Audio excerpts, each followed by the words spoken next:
Um, this next group of poems is called August to Death.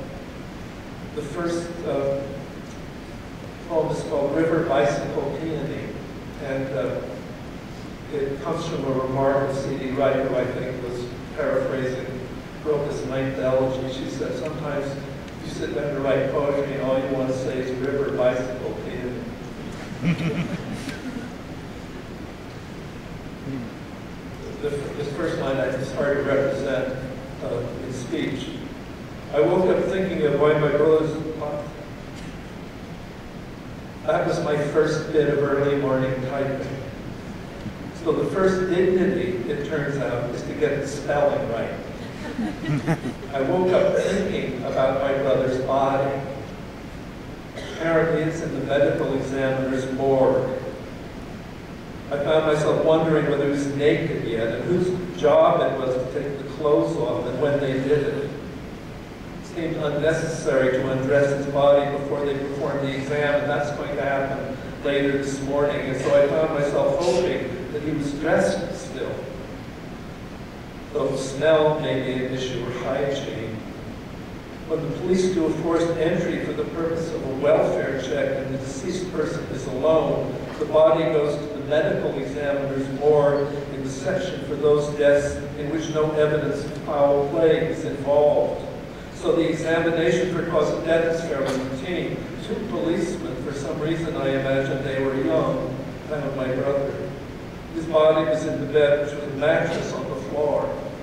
He was lying on his back. According to Angela, my brother's friend who lives nearby, has her own troubles and always introduced herself to me as my brother's personal assistant. And he seemed peaceful, she said. There would have been nothing in the room but the mattress and the microwave and ashtray, I suppose, cartons and food wrappers he hadn't thrown away, and the little plastic prescription bottles that he referred to as his scripts. They must have called the medical examiner's ambulance, and that was probably a team of 3. When I woke, I visualized this narrative and thought it would be shorter. I thought that what would represent my feelings would be the absence of metaphor. But then, at the third line, I discovered the 3-line stanza in which this poem is written, and that it was going to be the second dignity. So I imagine he is in one of those aluminum cubicles I've seen in the movies, dressed or not. I also imagine that if they undressed him and perhaps washed his body and gave him an alcohol rub to disinfect it, that was the job of some immigrant from a poor hot country. Anyway, he is dressed in this stanza, which mimics the terza rima of Dante's comedy, and is a form Wallace Stevens liked to use, and also my dear friend Robert. And seemed peaceful is a kind of metaphor. Next poem is called Sudden and Grateful Memory of Mississippi John Hurt. Because I woke again thinking of my brother's body and why anyone would care in some future that poetry addresses how a body is transferred from the medical examiner's office, which is organized by local government and issues a certificate establishing that the person in question is in fact dead and names the cause or causes. To the mortuary or cremation society, most of which are privately owned businesses and run for profit, and until recently tended to be family businesses with skills and decorums passed from father to son, and often quite ethnically specific in a country like ours, made from crossers of borders. As if in the intimacy of death, some tribal shame or squeamishness or sense of propriety asserted itself so that the Irish buried the Irish and the Italians. In the South, in the early years of the last century, it was the one business in which a black person could grow wealthy and pass on a trade and a modicum of independence to his children. I know this because Judith, my friend who is dead now, wrote a piece about it from which she interviewed 4th-generation African-American morticians in Oakland whose grandfathers and great-grandfathers had buried the dead in cotton towns on the Delta or along the Brazos River in Texas, passing on to their children who had gone west an order of doing things, symbolic forms of courtesy from the bereaved, and sequences of behavior in wakes and funerals, so that, for example, the eldest woman in the maternal line entered the chapel first, and when prayers were said, and in what order. During Prohibition, they even sold the white lightning to the men who were allowed to slip outside and take a nip and talk about the dead while the cries of gospel song voiced contralto moans of grief that could sound like furious elation rose inside.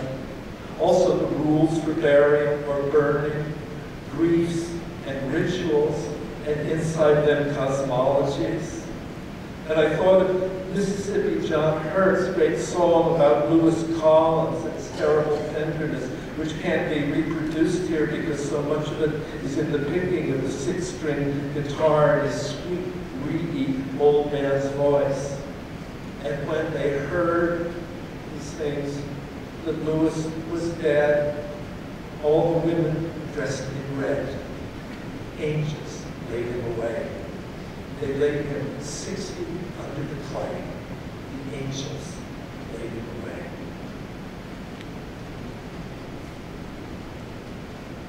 You can fall a long way in sunlight. You can fall a long way in the rain.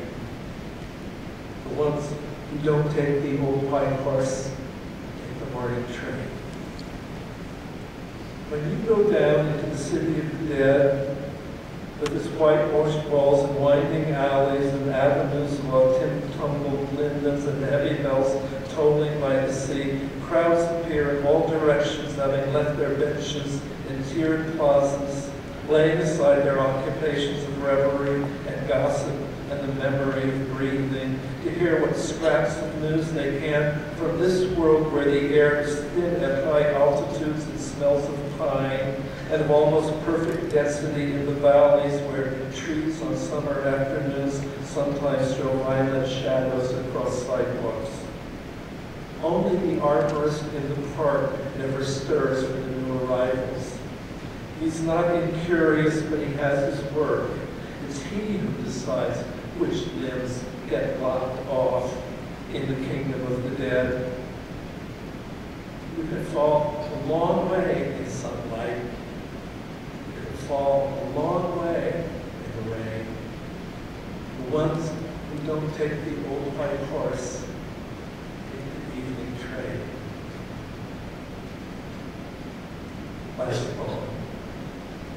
The day his body is consigned to the flames, and I begin to understand why people would want to carry a body to the river's edge and build a platform of wood and burn it in the wind and scatter the ashes in the river, as if to say, take him, fire, take him, air, river, take him, downstream, downstream, watch the ashes disappear in the fast water, or in a small flaring of anger, turn away, walk back toward the markets and the hum of light, not quite saying to yourself, there, the hell it's done.